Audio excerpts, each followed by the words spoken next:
got workers, I got runners, I don't touch it, I just flood it. How you hustling, got no bread? How you killing, got no heads? You was my nigga, how you gon' trade? I'm like, fuck it, how you won't play it? I'm like, fuck it, how you won't play it? I got workers, I got runners, I don't touch it, I just flood it. How you a hustler with no bread? How you a killer with no head? You was my nigga, how you gon' trade? I'm like, fuck it, how you gon' play it? How you gon' play it? Yo, you're rocking with No Rap Cap Podcast, and I'm your host, Gas. Today we got a special guest in the motherfucking building. President of motherfucking Sip Nation. We got MC Shakie in this bitch, you heard?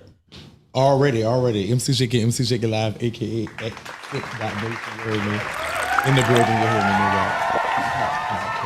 I'm in the building, you heard me? You already know, man. First and foremost, man, I always like to thank everybody who come through, so I appreciate you. I reached out, you hit back ASAP, you pulled up on me, no question. So I appreciate you sincerely for that, baby. Not a problem. I like to support anywhere I can support. I mean, we're in the struggle, you heard me? We all trying to make it to the next level. And so whatever I could do to help the next person get to the next level, I'm not a hater, but suffice to what people say. I definitely like, you know what I'm saying? And I find, I mean, what you do, I find entertaining. I actually got a chance to look at some of the stuff that you do. Yeah. And it's like very like on point. It's really laid back and chill. It's like a podcast, but it's like a no holds barred type shit. Right. So it's definitely like, yeah, this no rap cap shit for real. So thank you for having me. It's actually the thing that I should say to you. Thank you for reaching out to me. And a lot of people, I interview a lot of people, so somebody asking for what I we just switched it up. Yeah, it's kind of like something new to me, but I mean, we'll get through it. Right, we already know. Right. So the people, let the people know, man, once again, introduce yourself and where they can find you at on all social media. I'm MC Shakie. I'm known as mcshakielive. My main page was at mcshakielive. It's been deleted from Instagram, but I'm at sip.nation. That's at Sip Nation. But you can catch me at MC Shakie Live everywhere else. MC Shakie Live on Twitter, Facebook, Facebook, MC Shakie Live, on YouTube, MC Shakie. It's MC Shakie. That's mcshakie. You heard me? I'm everywhere. I'm on every social media network. I'm on Bijo, MC Shakie Live, everything. So whatever it is, just type in MC Shakie or MC Shakie Live, and I shall come up. You heard me? That's what it is. Believe that. So we gonna jump into this shit. So sit back with your motherfucking cup, cause in a minute we gonna fill that bitch up. You heard? Already. You dig? So we gonna jump right into it, Shaking, man. Just let the people know how you come up with the name MC Shakie and what that shit stand for. Well, I used to dance actually. 200, 300, 400 summers ago. I used to be a dancer, and I got the name Shakie, and it just kind of stuck like that. I added the MC when I started MCing, as far as doing the New Orleans bounce MCing, as far as like doing clubs and hosting events and things like that. So that kind of just stuck, and that's just been my name in perpetuity. My name has always just been MC. It's always been Shakie. Everybody refer to me as Shakie. The MC Shakie is more like a formal name that I go by as far as an entertainer, but I'm just known as Shakie from everywhere. So, but the MC Shakie is just, I used to dance. I've been retired from dancing. The name stuck, and then that's kind of like what it is. But that's where it comes from. That's what it is, excuse me. Right. So you're originally from New Orleans, right? I'm originally from New Orleans. So what specifically are you from New Orleans? The 7th Ward, originally we moved to the West Bank. My daddy, I'm a Roussel. My real name is Rodney Roussel. My daddy moved this nigga say the real name Rodney. That's my fucking real name. Really? Real talk, no rap cap shit for real. That's why it was just kind of man, like, that's crazy, man. Yeah. That's crazy, for real. But and then, I don't know if you, like, but all my daddy people and stuff from Marrero, my mama people from across the river. So I got a little bit of the best of both worlds. When I was about 14 or something, we moved to Donaldsonville to the country, and I lived in Baton Rouge a little while I was going to college, and so I got a little taste of kind of like everything from up here to down there to the middle to the everything, and got a little bit of taste, which led to me just kind of being cultured. Right. That's what it is. We try to use the podcast for people to know you personally and get to know you, because we know one thing, well, no matter what you're doing, motherfucker, fuck with you personally, and for you, they gonna fuck with everything you got going on. You know what I'm saying? So just, what was a regular day growing up for Shakie, man, when you were just coming up, before this music shit? I grew up in a family. I got 4 brothers. I got 1 sister. And so just growing up for me was just growing up. You know, I experienced a lot of stuff, especially growing up in, you know, the 90s here. It was just kind of tumultuous. But my mama was more of a strict mama. She kept us definitely in the books. Well, it kept me and my sister in the books. Because she kind of had a little stronger hold on us. My older brothers kind of did what they want, but I kind of was like, they had to be in the books. So I was a nerd. My mama bought us computers and stuff like that. And so I was definitely into that, which led me to being just kind of like nerdish. Like I was literally coming up, I was always I was in the Star Wars, Star Trek. Like I was really in the house most of the time. I went out and saw what was going on, but at the same time, my thing, I could read. I would just be reading and stuff like that. But I never made a beat ever. Like literally. Until I went to college, I started understanding the differences between. I started seeing differences in my grades, but I don't even know what a B is. I don't test or nothing. I'm really like a real live nerd on some stuff like that. So like computers and stuff I was always fascinated with that. So that would be a lot of my time we would be focused on. Free time was focused on that. Right, that's what it is. Shakie, man, you fuck with that bounce shit. I'm more like a trap music type nigga. Right, you heard me? That's all right. And now that I have been tuning in, and when I hear that shit and I seeing how the crowd be when that shit come on, I kind of like shifting on some shit to the bounce shit because I fuck with it. You know what I'm saying? But on that note, how you got into that shit and what inspired you to fuck with that shit? When we moved to the country, like I was the one that brought a lot of that out there. And so it was a source for me of just like kind of like standing out of popularity. So when me moving to the country kind of like put me in the point of they didn't know, like when bounce, there was no internet, there was nowhere they could just get to it like that. So they had to have somebody that was in the city, whatever. So when we would come to the city to like visit family and stuff, I'll just go to Peaches or Gimmick or somebody and get the whatever the latest CDs. So I'll be the first one out there with it. To be on it like that. So we'll get new CDs and tapes and stuff like that. And so that led me to getting gigs DJing because I was the only one with all the new bounce music. Right. Now I couldn't hate DJing because I had to stand still and I despised it. So my first DJing was as a teenager for me was ill successful because I like to move around. I'm a people person by nature. Right. And so I couldn't even stay in one spot to DJ. So I just started kind of networking and started booking DJs out there. I was the first one to bring Sissy Nobe out there. I was the first one to bring Katie Ray, Big Frida, all of them. Outside of New Orleans, when they first got out of there, because a lot of people were scared to book LGBTX, but I wasn't, because of course I'm LGBT. So at the same time, it was like nothing for me to call them and say, well, look, y'all come out here and see whatever it is. So bringing them out there was fundamental to me. So that kind of got me into hosting parties. I could definitely just hire a DJ, get the acts and put it together and whatever. So that's kind of what led me into getting into New Orleans bounce, New Orleans music, and just kind of like getting and having a name out there. So I really built mine. A lot of people build their name from the city on the go. You went out to end. I really out the end. A lot of people, and still right now, even to this day, people are like, oh, they swear to God, I'm from Downsville. Even but just because I brought them out there first. Right. But I kind of like built out and went back in. So that was kind of like, I was a unique perspective though. Because, right. That was a good method. Yeah, in New Orleans, I find a lot of times people, it's that crab in the bucket mentality and bouncing for real. New Orleans have with the business aspects for sure. So by me being out there and learning the business first, I kind of was able to be successful in. And so that was to me, that was very, very, that was a good thing. It kind of kept me a step business wise ahead of the, I guess, associate competition. Right. Who inspired you to fuck with it? Like, who are some of the people that you looked up to doing that bounce shit that got you on? Like, man, I'm fucking with that shit. Jubilee. Jubilee. I just seen you had the shit with Jubilee, the sipping pink shit, huh?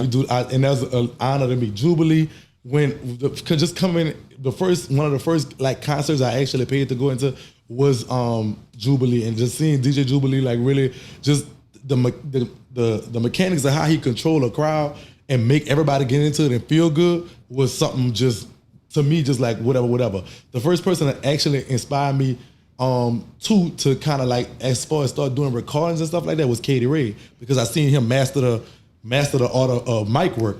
The first person that actually put a mic in my hand was Frida though. I used to MC. That's what's up. Shout out. Yeah, I used to MC behind him.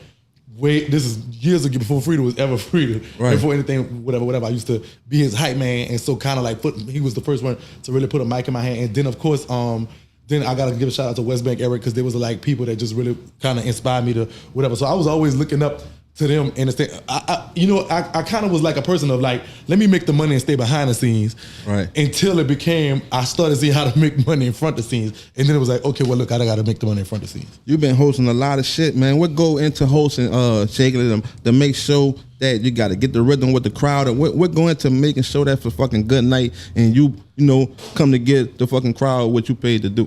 You gotta understand your crowd. I mean, I tell this to all and they got some, and shout out to the MCs that's coming up and the MCs that are doing their thing right now, because it's mad respect for all of them. They are my competition, but I do look at them as far as whatever it is. I can't MC forever. I don't plan to. So, I mean, there's something coming up, and I would like to see more female true MCs. They got one bald head, So I shout out to her. She's from across this side. Yeah, shout out to that go bald head. I knew bald head. So they coming up. She coming up, and I respect that a lot. But I can't tell them all my secrets, but at the same time, because I still do MC. Right. You can still book me today to MC. Definitely. But with it, like when I come into a building, I really just go around. If anybody see me, I go around, shake hands, give hugs, say hi to people to see what they're feeling. Because as an MC, I'm slick side like a DJ too. Because I have to say, DJ, give me this song, or DJ, give me that song that I know that's gonna bring them into it. So I mean, I go around and see what they're feeling like. If they're feeling cool, laid back, I might start off with mixes. If they look like they turned already, we're gonna start with the turn up kind of music already. And so it's just kind of like knowing what it is, just kind of like having that feel, the command of the crowd. So I want to see bounce by itself or any type of music is directly associated to a feel. Like it's for your emotion. Like music is for if you sad, you hype, you turned up, you mad, you angry, whatever. You could associate some type of music to it. So I definitely try to want to see what they feel like and just go with that and ease them into wherever we're going and kind of take that journey throughout the night. I take MCing very seriously, me personally, because I know one thing. MCing for me is I stay booked because when people tell you this, man, Shakie had that bitch rocking. I be hearing that. All it's gonna take. No sap for real. Thank you. No, it's no sap for me. But no sap. That's what it is. So what's gonna happen is if you telling if one person say, man, that shit was bunk, that's it. There's no fly I could pass out. There's nothing I could pass out to combat that type of thinking. So I definitely want to make sure that when you leave a show that I'm hosting, that you and everybody else, you gonna walk out that bitch and say, guess what? That shit was Shakie had that bitch rocking. So MCing for me is just kind of like take it serious. And if other MCs coming up and they taking it seriously like that, they'll be successful. Right, but the motherfuckers just fans that that following your footsteps or just who want to fuck with you, you know what I'm saying, and think this shit just happened, some overnight success type shit. Just let them know we're really going to winning. No, it was overnight. I wish. I've been in and around bounce music since the late '90s. In some aspect, I could always say that I could, whether it was dancing, whether it was DJing, whether it was hosting events, whether it was producing, whether it was being an artist myself, which I kind of turned into at one point. It was with the ability to, the only thing that kept me winning in this music or being able to sustain a lifestyle in this music was constantly being able to reinvent myself. Additionally, I did 9 years and 1 month in jail. Right. So in prison. So I mean, I had, for some fraud type stuff. So I had to, it was never no such thing as an overnight thing. And I don't even think I've reached, my good friend, I'm saying Big Free to set a bar that's so high. No, I don't think nobody else could say they're winning right now and tell you if at least kind of reach that echelon. So at where we stand right now, I mean, I don't even consider myself when I feel like I got work to do. I feel like everybody that's in it, if you're not, you can only see, we visceral people. So whatever you can see, if you ain't outdid that, you didn't win. Because no matter who is doing anything, you number two, and number two is the first loser. That's all you is. So anybody who think they're the best, the legend, and you got the Bucks of the world and the Nobles of the world thinking, oh, I done made a song, I'm good. You got Monster and all these people. Your shit, my nigga. Yeah, I mean, I done made this song, I'm a legend. Y'all just pay homage to me, I'm a legend. Y'all all just the first loser. You gotta keep grinding. You gotta keep working. Until you get to where Freddie got, Big Frida guy, we all the first loser, me, myself included. So all of us got work to do. And if they don't have that grind, if they don't have that work ethic, if they want to sit back and say, oh, okay, guess what? Make me feel good because I'm a legend. Pat me on the back because I'm a legend. I made a song 10 years ago. I made a hit 10 years ago. People should this, that, and the other. None of that matters. You're only where your feet are now. You're only where you are at this point in time. So whatever you did in the past, I tell these people all the time. Me and Nobi got mad with me, real mad with me because I told him this. I said, listen, the past is right here. It's right next to imagination and fantasy in your mind because you can't touch the past. You cannot do anything with the past. The only thing in the past, your past is right next to your fantasy and your imagination. So if you living in your past, you living in something that's a figment of what you remember. It's not even actual now. You have to go about now. So whatever you made this song 10 years ago, that's cool. And everybody love you and everybody know the song. But at the same time, if this not doing nothing for you now, I rarely talk about, you asked me about my past, but I rarely talk about it. Your past can affect your future if you try to live off it like that. Because you thinking a man, it's hard to try to come back from the ground up because you want that same image that you had back then. Right. You know what I'm saying? So you scared to face the people that's, here today because you want them to respect you like that same shit that you had back in the G. Right. And it just ain't that because there's new people coming up. Right. But just speaking on that note, man, just the grinding that you've been putting day in, day out, you think the level of support from the city match that grind you've been putting in? I would like to say yes, but the truth of the matter is I got to say no. The city is very picky. New Orleans is if you could make it in New Orleans, I believe you could make it on Jupiter. It's no rap. You could really go, if you could make it in New Orleans, you could go to Jupiter and no alien or nobody could fuck with you because that's how tough it is in New Orleans. I mean, come in and look, I done been in New Orleans, I've been out of New Orleans, and I done just saw all kind of shit. But dog, if you make it here, I know Jay-Z and them was like, oh, if you can make it here, you can make it anywhere. No, bitch, if you make it in New Orleans, if you make it in New Orleans, you good. You is good. You ain't got to worry about nothing else ever. This is the toughest market for anything that you're doing.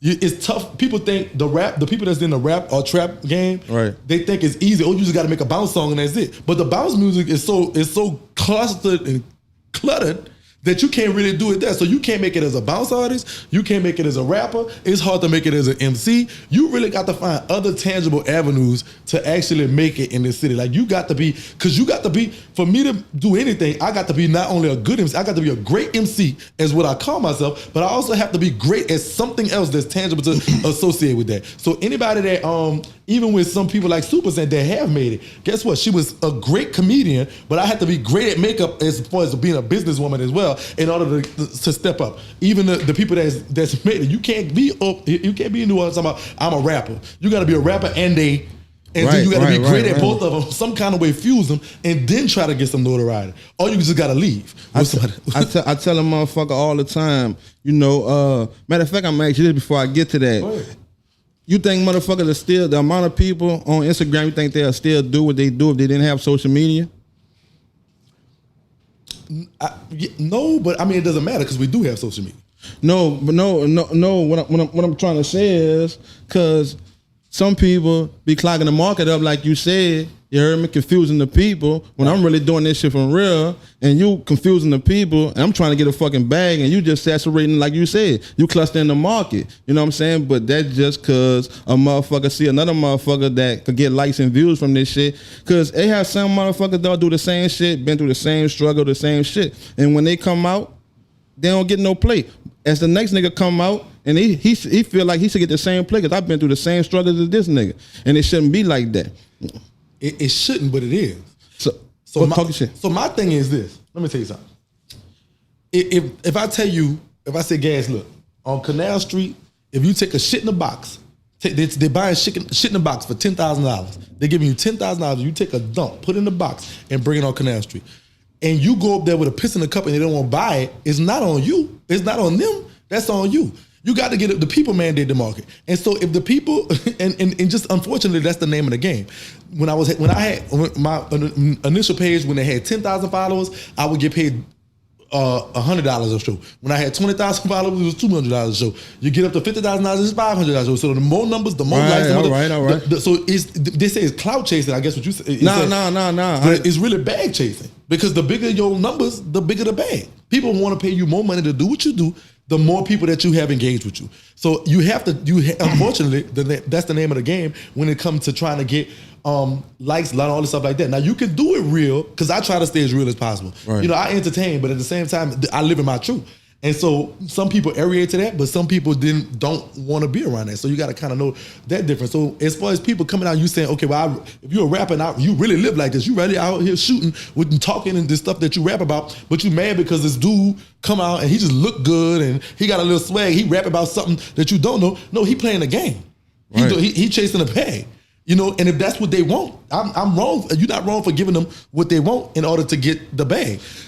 That's cool. I understand it because you're giving me some insight on that, and that's what this bitch for. But I'm just on the opposite side, you know what I'm saying? I really just do it organically, you know what I'm saying? Just one day at a time. But I do understand, I'm open to that, but I just don't use that method. But so that's why I'm asking. I respect motherfuckers who use that method. I ain't knocking it. I can't knock it, you know what I'm saying? Because I'm a hustler for real. Gotcha. But just on this entrepreneur shit, just being a boss, it don't even matter what a nigga doing. We all got the same morals, the same objective. Like, I'm trying to give you something to exchange to get money. You know what I'm saying? So I just be on some shit, man. As long as you get up and you stay consistent, no matter what you're doing, if you're selling apples or you doing whatever, you just gotta stay consistent and get the bread.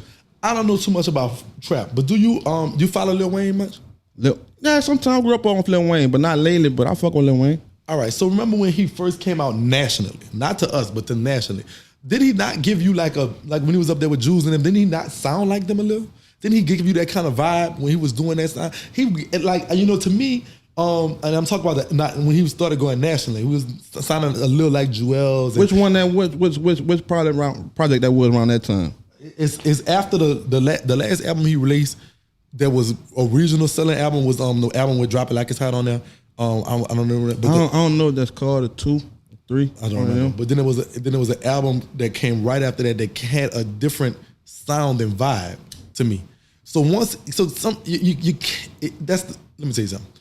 McDonald's wasn't the first hamburger. They just innovated to make hamburgers. They emulated somebody successfully selling hamburgers. Let's see if we could emulate this, make it a little whatever we got, and put our own little spin on it until we get, now McDonald's can sell you what the hell they want. I can sell you a McFlurry, a McShake, a McNugget, a Mc-anything, but I had to kind of emulate what was of that time at that time. So, I mean, I think that goes with anybody or anything. I mean, you know, I feel like, you know, if you not able to reinvent yourself, you're not able to adapt to what's going on, you're gonna be stuck in the 80s. Apple didn't start out making phones and watches. Right. You know, there was a microprocessor company. Then they started going into computers. Then they started going into iPads, music, you know, things like that. Then so if they wasn't able to keep up with the time, they was gonna go bankrupt. Right. So you got to give the people what is more. Put your spin on it by being innovative, and then you can do it. But not everybody, you know. So I mean, at the same time, so my advice to anybody, especially somebody that's in rap, which is a very, very, if you think bounce is competitive, you have not seen nothing else in rap. Rap is extremely competitive. So you have to do something that's going to set you apart.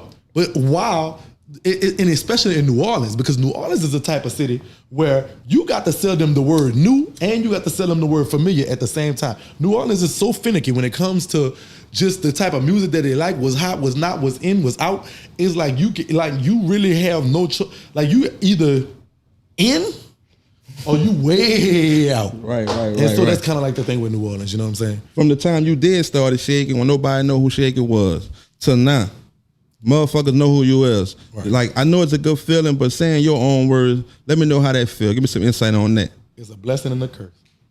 Talk your shit. It's a blessing and a curse because people because when nobody knew who I was, I could just come out any kind of way, do any kind of thing, and just kind of just laugh, and it'd be all right. But now people see me and they're critical. Like if you ain't got, like if they see me, he got the wrong shoes. Oh, he ain't got his hair cut yet. Blah blah blah. It's so you got to come out. You know, like you got to be on point every second, every minute, every hour. There's no laid back. There's no downtime. So now that's the curse part. The blessing is you work all the time. So I mean, I constantly I stay busy because you know I have a little popularity now. But I mean, and then shout out to the people but that's not everybody, because some people just fuck with me regardless. So I mean, shout out to the real people that's in Sip Nation, the real sippers that's day one. Shout out to them. I love them so much because they keep me going and keep me having a peace of mind as far as to be grounded. Because I don't never want to be hot. I don't want to be Hollywood because I don't think being Hollywood got me there. I want to be me. I want to come out with my flip-flops and be just me, just shake it, just look, this is who I am. I'm fat, ugly, just messy, punk, whatever you want to call it. Right. And I mean, that's who y'all came to know and love. That's me at root. So therefore, this is how I kind of want to be. So the real people that's around me keeps me grounded. But some of the bad things is I get a lot of backlash from people that are haters because they're critical of everything now. Because when I'm in the room, who you is now? When I'm in the room, that's Shakie. And so that's kind of like the curse part about it. But it's a blessing too. So I mean, I asked for it. Besides the haters, and you keep grinding, doing your thing, man, how you do, what Shakie see itself in the next 2 or 3 years? I auditioned for a reality show recently, for a national reality show twice. I learned not too recently, and this is a little tea for y'all that there's somebody in New Orleans. I don't know if you're familiar with the term blackballing. Yeah, that's when somebody who's bigger than you say they won't work with you to stop you from getting where it is. So I learned recently that somebody in our city, somebody from our city, that happened to not like me for whatever reason. You don't know who it is? Oh, I know who she is. I just talk your shit. We can't say who it is. There's no rap cap shit for real. No, I can't say it because of agreements that I signed about it. Well, that's respect. I can't tell you what the reality show is. I can tell you. No question, no question. But I mean, if anybody want to put 2 and 2 together and get 4, that's fine. I can't, but you'll never hear me say it. But so they use their power to say, well, I wouldn't work with him, and so I don't know. It's kind of like up in the air at this point. So as far as, but it's not necessarily saying that's a, you know, I believe that I'm a person that believe that God gonna send you wherever the hell you gotta go and make you do whatever you have to do for the purpose. So I think that my message is carried. I really truly didn't want to do that anyway. I wanted to do a talk show. I wanted to be, when even in the reality show, they asked me, who am I? And I told them, I said, listen, if Wendy Williams had a baby for Jerry Springer, that's me. Except she stopped leaving with Jerry, she stopped messing with Jerry Springer and started dating Maury Povich. So I was raised by Maury. Right. And I'm like the son of Wendy and Jerry. That's who you have in Shakie. So I really want to do a talk show. This is kind of like where I want to go. And I'm putting things in place for that, kind of follow maybe Oprah's path, but just with my own little innovation. You know, emulating her, but with my own little spin on it. And so that's where I want to be in the next few years. But if the reality show if it pans out some kind of way, because it's still up in the air, I'll use it as a stepping stone to get to that. And I mean, I haven't lost sight of what that is. And you got your book, right? I do. Let the people know about your book and where to find it at. Deserve to Be Loved is on Amazon. Deserve to Be Loved by Rodney Roussel. I did not publish it as MC Shakie. I just published it at Rodney Roussel. There are links to it on my page. If you link, it'll say Order Shakie book here. You can just go to the page, hit Order Shakie book, and it'll bring you right to it. I got that book coming out. I got another book actually I'm working on. And then I have this prison series that I'm doing on YouTube. So if you're not on that, you got to go get on that because it's very informative. But I have gotten some feedback from people that are forwarding it to some bigger people. So hopefully that can maybe turn into something as well. Right. Believe that. Right. At the end of the day, Shakie, like what you do this shit for, man? Like the end results, be like, man, my mission complete. I came here and I did what I was supposed to do. I'm back. My feet kicked up. What you chasing? Well, we all chasing money. I'm not gonna make no secret about that. Everybody chasing money, but I hope to leave the world with this. I hope to leave everybody that I come in contact with this. Living your truth. Living your truth. Everybody that hate me, everybody that don't like me, everybody got something to say about me, they can't say nothing that y'all don't already know. They cannot bring you no new tea on me. The only way I exist is because people refuse to live in their truth. And I go find their truth and I say, here, this is your truth. And when building my platform and building everything and building Sippers and building Sip Nation and everything that we put into it from the ground up, from the people when it was just 10 people alive until when it was us 10 just in there talking about everything, we was like, I would say, let me go find out if that's actually true. And we would go find out, and this is true, or this is not true, or this is what it is, or this is not true. We always have our receipts. And so the thing I hope I live with everybody is like, the reason they hate me is not because they hate me, it's because they can't get me because I lived in my truth. Right. Ain't nothing on me, so there's no skeleton in the closet because I put everything out there already. Everything they try to use. And so if you adopt that mentality, you become stronger. You become to a different level. I sleep so good at, while they on the internet talking about me and saying this and stuff like that, oh, this messy punk, this, that, I'm sleeping knocked out. They all hours of the night stressing while I'm just because I live in my truth. But if they live in their truth, guess what? I'm out of business. I was gonna tell you about that because I was watching it live and there's some shit that stuck out to me when you said that part right there. Like you living your truth, and I really feel that because that's similar to you not worrying about the perception of others have of you. And I used to be like that until I started worrying about that and got that mind frame you in. That's when I started seeing I'm progressing and I'm going forward. So salute to that, and that's the realest shit ever, and that stuck out to me right there. But back on the music shit, I seen the New Orleans bounce billboard. Right. First, I want to ask you, who make that shit, and that shit accurate? That shit is very accurate. The first person that used to make it was Noble, but then he went and got on coke, so he couldn't like really put it together no more. So it's a conglomerate of myself and a few of one of my DJ friends, Buster Baxter. I don't want to say everybody that's in the group, but there's a few people that actually DJ, promoters. And it's a group of about 10 people, and I asked them what y'all hearing, what's being asked, what's being played, what's being thing, and I take their guide and we kind of put it together. It's not very numerical, but it's accurate because so if it's kind of like an AP poll versus the CFP poll. It's like, okay, this is kind of like, you know what I'm saying, this is what this gauge. So is it accurate? Yes, it's very accurate in the sense of these are the people that's actually spinning the records, the MCs that's actually calling for it, and the people that's actually booking the people. Yeah. Okay, I'm booking her. All right. So obviously she have a song that's, you know what I'm saying? So this is gauged from them. So it's about 10 people in it. We have a little group message and we just kind of like talk about it. And before I actually put it out, I did the graphics for it, but we kind of agreed on it. Everybody said, okay, we agree this is about right. That's what we do, and we put it out. So we're gonna be putting it out pretty much. We used to do it. It used to be done like every month or two, and then now it's gonna be every week now. So that's right. It's some good shit because you put me on some people that I wasn't familiar with. Just keeping it G, and I went down and I looked at it, and your caption killed me. Yeah, crazy. And nigga say, what you say? The flop of the week. The flop of the week.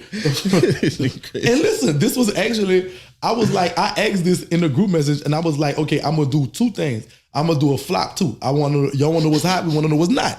And so it was literally almost unanimous. Man, no, man. No, I'm serious because the DJs in New Orleans, they email each other new songs and stuff like that or whatnot. So I'm part of the DJ list, and I actually got the song.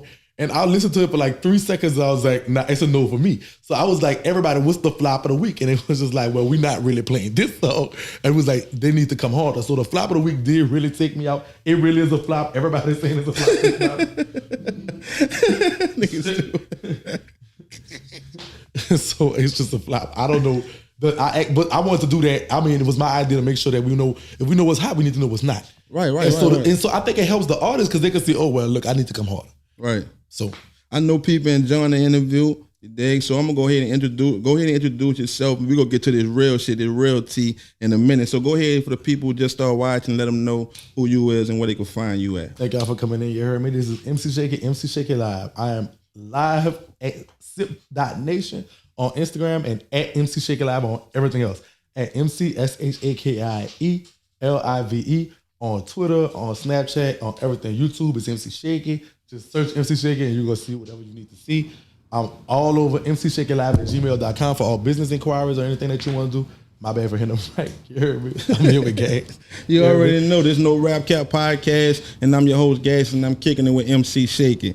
Like, so we're going to get into this real shit, Shakie. Like, when you first created this Shakie Live shit, how did shit come about and why did you start this shit? Because this shit done got major. Okay.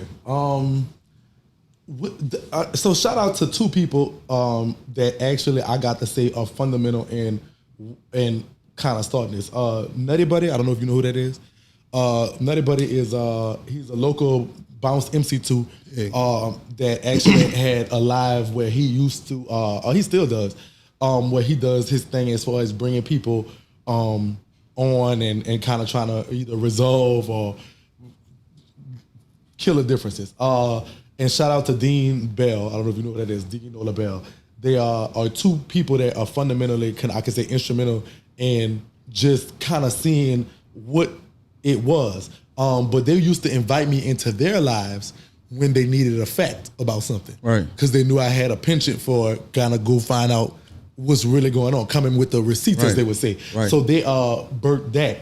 And it's just kind of like, so it became to the point where they'll be live and they'll be doing their thing, either Nut or Dean, and they'll be like, oh, let me get Shake up in because I know he got the receipts. Right. And so I'll go into their live and say, well, this is what actually happened, and this is the screenshots of this, or this is what it is, what the topic was about New Orleans, New Orleans is just so filled with drama and so filled with things that it's just like, it never runs out of content here. And so just kind of like go and see what it was. So I kind of, if this was actual news, I would have started out as a correspondent on their channels, both of them. So shout out to both of them, and I got to give them their credit. I also want to shout out to Trelly with the good hair. Bug Baby Mom. I'm familiar with you. She was the first person to actually just kind of interview on my own live. That I actually had a interview with as far as the first person that said, I said, well, listen, girl, I'm going to ask you what's really going on. And she was the first person to come and say, well, listen, let me tell you. And she drugged for Buck that night, and I'll never forget that. And so that was kind of like the first one.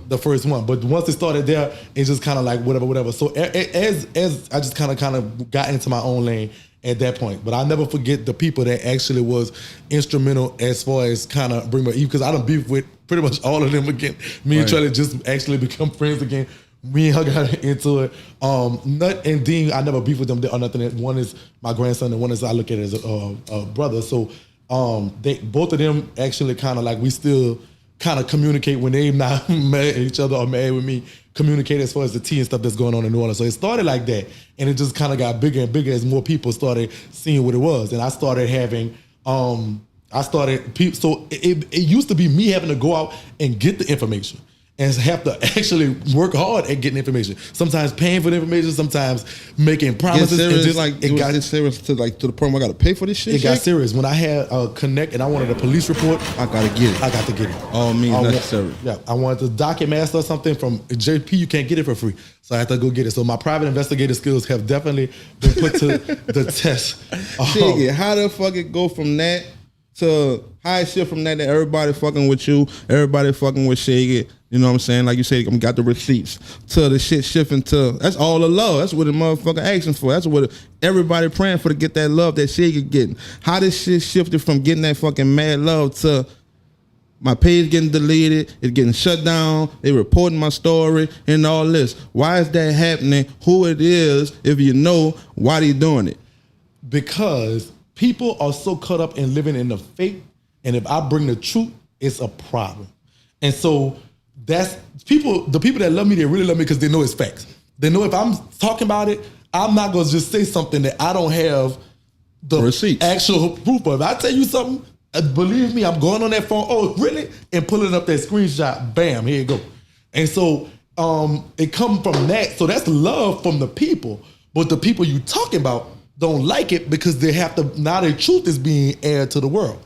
And so of course everybody know about the issue with Super Saint. That's not even a secret. It's very much so. What's the word I'm looking for? It's like even though I don't talk about her no more, and I don't have no issue with her personally. Right. That when that happened, that was I guess a turning point.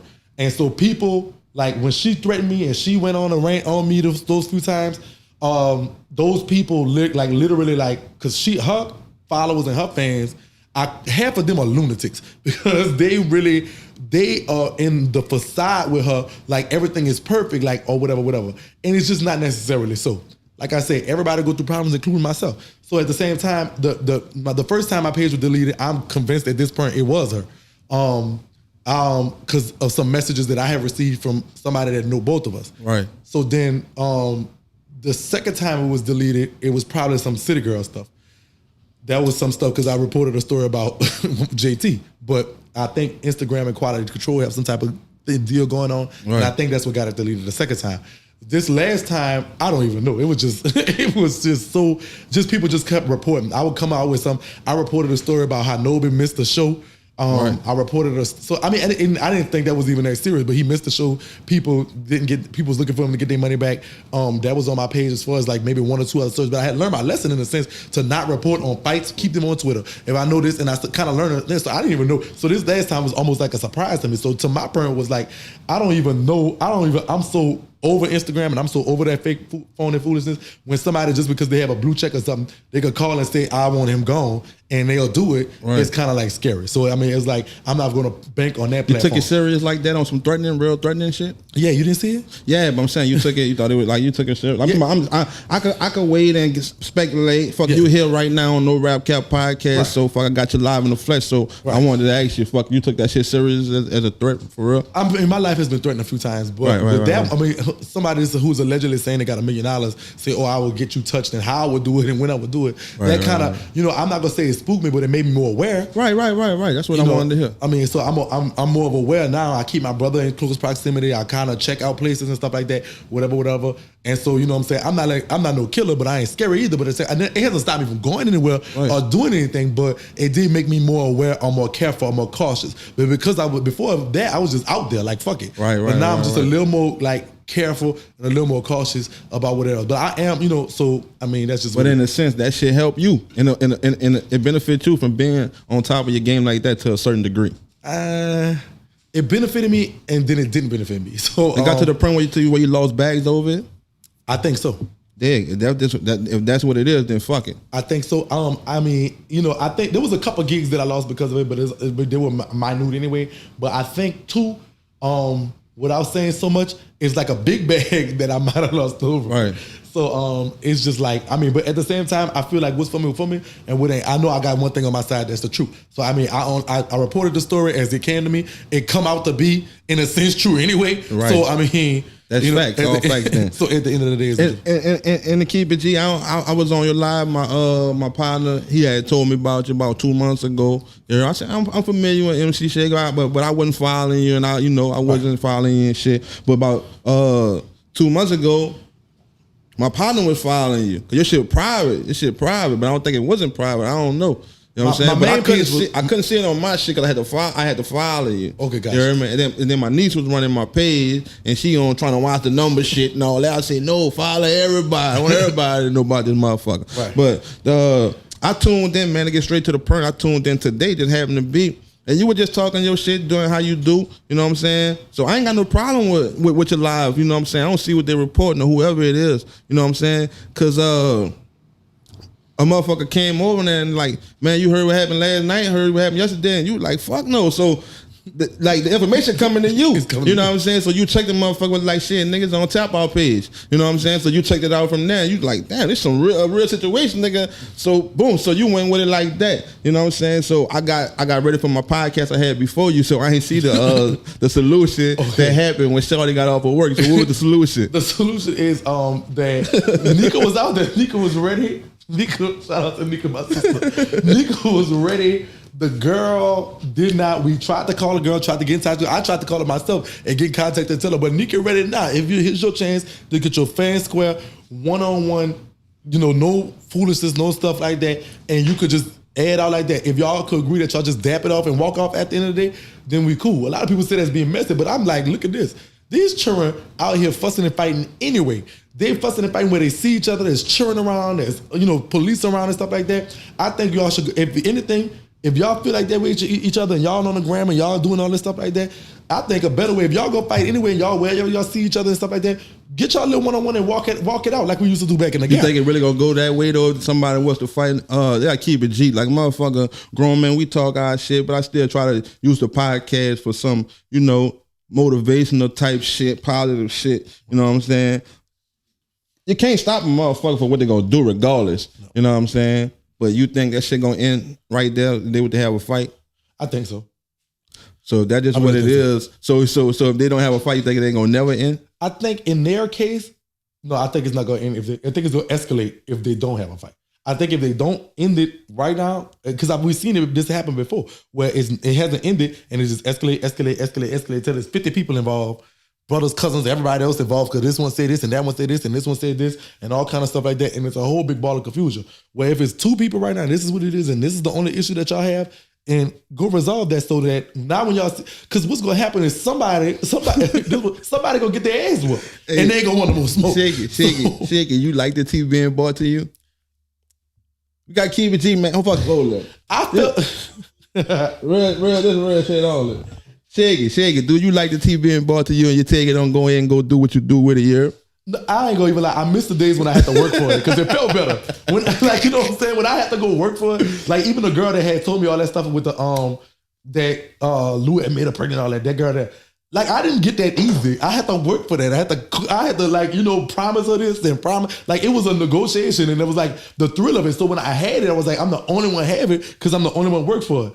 But now that they bring a lot to me, it's like anybody could get it. Even though nobody could do what I do, and I feel like nobody could do what I do, like just nobody could do what Nut do. Nobody could do what Dean do. They do their own thing. I feel like as far as just getting to the bottom of it and getting that actual factual, I don't think nobody could do that because ain't nobody gonna go that far. Now, a lot of it comes to me and it just feel like it feels too easy almost. So I used to like the thrill of the fight because it used to be like, ooh, it felt that much, the tea was that much hotter when I had to go get it. It was like, you really got to sip this slow because it was, but the tea right now. Let's hit the tea, when you get the tea down, you can gulp this down. This is iced tea. When it come, like today was iced tea. It wasn't hot tea. It was ice. You could gulp it down. You could take a big old swig and swallow and call it a day. Damn, man, motherfucker talking about spitting on motherfuckers and everything, though. I'm like, man, some nasty shit, man. I had got some tea about that. So I got extra footage though. Some footage. Yeah? some footage came to. They waiting on it. They trying to get the cup full. Shit. No, this is Let me see if I got this on this phone. It is, yeah. So that was it. So it's like you can't really see it, but what's going on is going on in that corner right there. And so like this was actual thing. So there was actually some. So she did really spit at her. The only thing we have no proof of whether this nigga got the tea for real. Yes, I got the tea for real. What you thought I was supposed to go get the tea? You thought I wasn't gonna get it? I'm gonna get it. It's gonna be gotten. If it comes to me, or if I got to go get it, it's gonna get gotten. But so that was actually this. So Nika did spit at the girl. The only thing is we mixed on is whether it actually hit her or not. Right. Motherfuckers won't know that part. Yeah, that part serious. Yeah, that's the hot tea. So if we get some proof. That's what to me though. I know this. If they would have fought and the girl would have bopped Nika, because Nika got a little hands with her. I don't know the girl. I know they said she could fight. I don't know. But if the girl would have bopped her, I would have knew. That would have told me, oh, that spit got on you because you ain't go. You know, you going hard now. You really want to hurt somebody if they spit on you. That's that's just too much. Right. That's that's direct disrespect. So we did get the tea today. Today's tea was a gulp. It was a little iced tea, but we drunk it. Right. That's what it is, man. Right. Definitely. That nigga get the tea for sure. Yeah. Man, once again, man, you're rocking with No Rap Cap Podcast, and I'm your host, Gas, and I got MC Shakie in this bitch. And man, I want to tell you once again, man, appreciate you coming through and kicking with me on the podcast. You're always welcome. And for sure. Like I said, we like to, always end it on a positive note. So just put the bullshit aside, you know what I'm saying? Everything that's going through that shit, shit we be talking about. Just let the people know something positive before we get out here. Love conquers everything. Know that. Love conquers everything. So the one thing, I don't know how everybody religious, I'm not the pastor or nothing, but I'm deeply rooted into my beliefs. And so I will say this.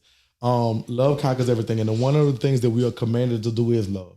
So at the end of the day, we could be messy, we could be foolish, we could laugh, and we could kiki at the same time. But at the same time, we are commanded to love. So I'm going to just tell y'all, reiterate what my creator tells me to do, and that's love. Just go ahead out and love, no matter what shape, form.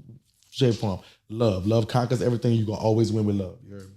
And before we get out here, big brother, is there anything you want the people to know what you got going on, any investments, any new ideas, anything you want to support? And if anybody want to support you, what can they do to support MC Shakie? We just talked about it. Likes, comments, sharing. Tell a friend about Shakie if you can. Tell everybody about everything. You know what I'm saying? The biggest barrier in New Orleans we have is that people come down and they want to give us big checks, but they don't see the people in New Orleans supporting us. So they figure like, well, why would I give you a big check if nobody's supporting you? So I'm gonna ask for myself. I'm gonna ask for Gas. I'm gonna ask for everybody that's doing anything in bounce, anything in tea giving or whatever the case may be, whatever it is that you're doing. Support them. It don't cost you nothing to like. It don't cost you nothing to comment. It don't cost you nothing to share. It don't cost you nothing to do it. Do it, and that matters for them. So I mean, if you want to support me, the best thing you can do is not necessarily it's just like it. Tell a friend about it. Comment. Whatever. That engagement, it matters, especially us trying to move up. When they look at me or they look at anybody, they're gonna look at them numbers.